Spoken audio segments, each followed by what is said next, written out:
Wow, it is a race to the bottom for some of these game publishers. You may recall that some time back, I reported on how Overwatch 2's launch on Steam did not go over very well when it comes to user reviews, still sitting at an overwhelmingly negative review score of 9% overall.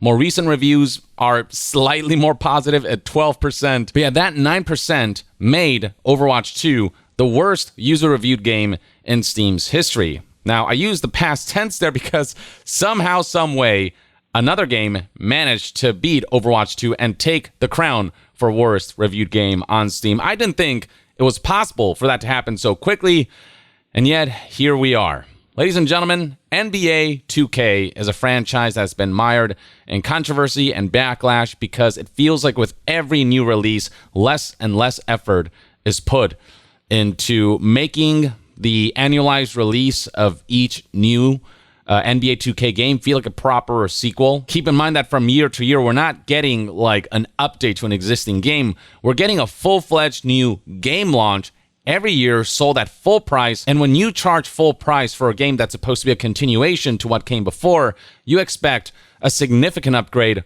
a set of new features, but that's just not possible with an annualized release cycle where developers only have 1 year to try to spruce up a game. And now we're looking at a situation where NBA 2K is getting some of the worst scores we've ever seen. This right here is NBA 2K24's Metacritic. The Metascore from 13 critic reviews is currently sitting at a 70%, and the user score from 87 user reviews is sitting at a 2.4. Right here we got the PlayStation 5 version, which has the most critic reviews.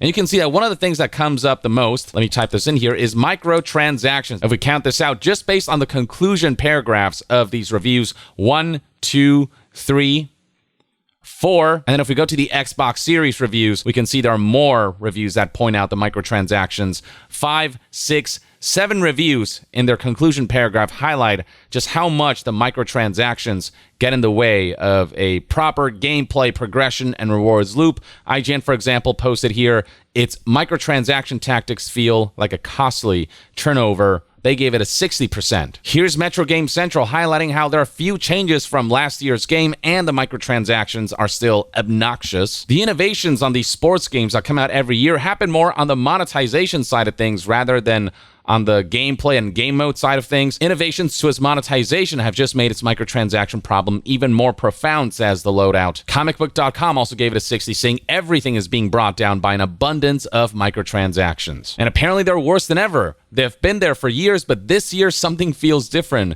says this outlet. Attack of the Fanboy highlights here that there are questionable decisions and an uncanny push toward microtransactions that hurt what could otherwise be considered a natural step forward for the franchise. And then here we have Games.ch saying microtransactions and the pay-to-win mentality seriously hurt this game. And that's the thing, it's not just microtransactions, it's straight up pay-to-win. When you pay money, it gives you a competitive edge. And then here's one more for PSX Brazil, who was a little more generous with a 75% and said that incredible basketball simulator at its best on the court and a game plagued by its excessive effort to sell microtransactions to players. That's the sad part about all of this. The basketball simulation aspect of the gameplay mechanics, that's the stuff that's really solid, really well made, but everything else designed around it, the way the game constantly encourages spending, all of that gets in the way of the mechanics being able to shine. And things are even worse on the PC version where you don't even get the next-gen version of the game. And that's just one of few issues that has resulted in NBA 2K24 receiving a review score of overwhelmingly negative from user reviews. Just how overwhelmingly negative, you ask? Well, 8%, ladies and gentlemen, from almost 5,000 reviews. And yes, folks, that number is lower than where Overwatch 2 is currently sitting at with an overwhelmingly negative score of 9%. NBA 2K24 took the crown, swooped in and said, hey, Blizzard, hold my basketball. You can see right here on the Hall of Shame website that shows Steam's worst user-reviewed games that NBA 2K24 now is sitting at number 1 with Overwatch 2 just barely behind in second place. A number of news outlets have already been covering this humiliating situation, with Insider Gaming here releasing an article where they also highlight with bullet points just some of the standout examples of issues that players have with this title. NBA 2K24 had the story-driven portion of My Career stripped from the game. You'd think that with every new release, they'd build and build upon what came before, but we're seeing some aspects of the game get worse or less feature complete. There are limitations in crossplay functionality. It's the same as last year with barely any improvements. That's really one of the biggest qualms with the annualized release cycle is they're charging you full price over and over again for basically the same game. They could have just released an update to an existing game to update the roster and certain minor improvements that they make on an annual basis, but instead they keep charging you $70 as if it's a brand new sequel with all kinds of crazy new improvements. And at the same time, they wipe the slate clean on the microtransactions with a new annualized release so that you have to buy and gamble through all of your players all over again through their loot box system that encourages recurrent spending in a way that is manipulative and in a way that can be financially damaging given how piss poor and terrible your odds are of obtaining the players that you likely desire. And then right here it says that when it comes to the PC version, you're not getting the next-gen version of the game. And finally, there are too many cheaters. The game hasn't put in place the proper security measures, so what you get is a compromised experience online. The pay-to-win loot boxes already uneven the playing field, but once you get cheaters in there and they're running amok, yeah, I mean, that just makes competition in an online competitive game untenable. And going back to NBA 2K24 Steam page, you can see right here, looking at the reviews, what people are saying about the PC version of the game. It's a waste of money. Don't waste your money. Get 2K23 and use a created 24 roster. Save $60. Literally nothing new besides Mamba moments. Even the rookie animations aren't new. They're old animations from prior 2K games that they had taken away previously. This is one of the worst releases I've ever seen. This is actually my one and only review of a game ever, and I wouldn't do this unless it was truly that bad. And look, it's not as if reused animations for a sequel is inherently bad. Like God of War Ragnarok reuses some animations from the original God of War. Spider-Man 2 will reuse animations from Spider-Man 1, so on and so forth. But this is, in the case of NBA 2K and other sports games, emblematic of a release cycle that developers can't just keep up with because it's so short. A year is not enough to take those animations and apply them with improvements in gameplay, with substantial steps forward in modes that makes you not notice reused animations. That stuff's like secondary to ensuring that the game feels more feature complete, more feature rich, like they're building constantly and just expanding the features of a game rather than continuously keeping them the same or in some cases diminishing them.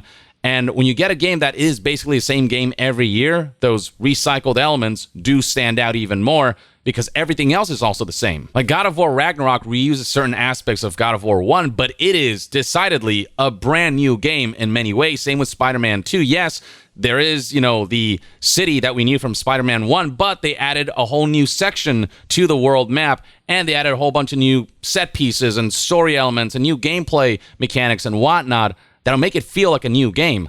NBA 2K does none of that with their latest release. Sports games in general do none of that. Plenty of folks complaining that PC didn't get next gen, so some folks are demanding that they give PC next gen. Here's another more extensive review that reads, the 2K developers clearly don't listen to the community and they think this is fair, charging full price for 2017 technology. This game is current gen on a single platform server, no cross-platform. My ultimate question is why my $4,000 PC with a 47 Ti graphics card cannot run the current generation NBA 2K24, or at least why it isn't an option to buy the real game. If I could get a refund, I would, but unfortunately was gifted the game via Amazon gift card as a birthday present. Oof, talk about an unfortunate birthday present. Sadly, the worst thing I got for my birthday, which is what led me here to this review. After a couple of hours on the game, not a thing feels optimized. The graphics are so under par, even on max settings. It's crazy to think that 2K creator teams think this is worthy. I just want the 2K17 experience back where there was a wide range of skill, builds, as well as creativity. The last thing to mention is that in the first weeks of release, somehow half the player base is 99 overall with ridiculous My Player clothing that is practically priceless, which highlights that they're likely just cheaters running amok. If you're not cheating with 99 overall, you're simply not winning. Do not waste your money on this. The gameplay experience, especially on PC, is just not tenable. But even on consoles, even if you do get the next-gen version, there are plenty of things to complain about there, where things just don't feel like they've evolved enough, and the monetization is where more of the innovation happens, and it's getting worse and worse and more ridiculous and harder to keep up with, and ruining the game design and the gameplay elements further and further. It is good to see that we are seeing the Metascore reflect this kind of egregious aspect of this annualized release, the sports game more and more. The Metascore is getting lower with every new release, it feels like. On PlayStation 5, again, NBA 2K24 sitting at a 70, on Xbox Series X at a 64. The PC version still hasn't been reviewed, but straight up, the PC version especially is just pure false advertisement, calling it NBA 2K24, and it not being the next-gen experience that you get on consoles is a complete travesty and completely misleads PC players. And if the Metascore and the reviews that come out do not reflect that, then there's something seriously wrong with that picture. But we don't have any reviews for the PC version yet.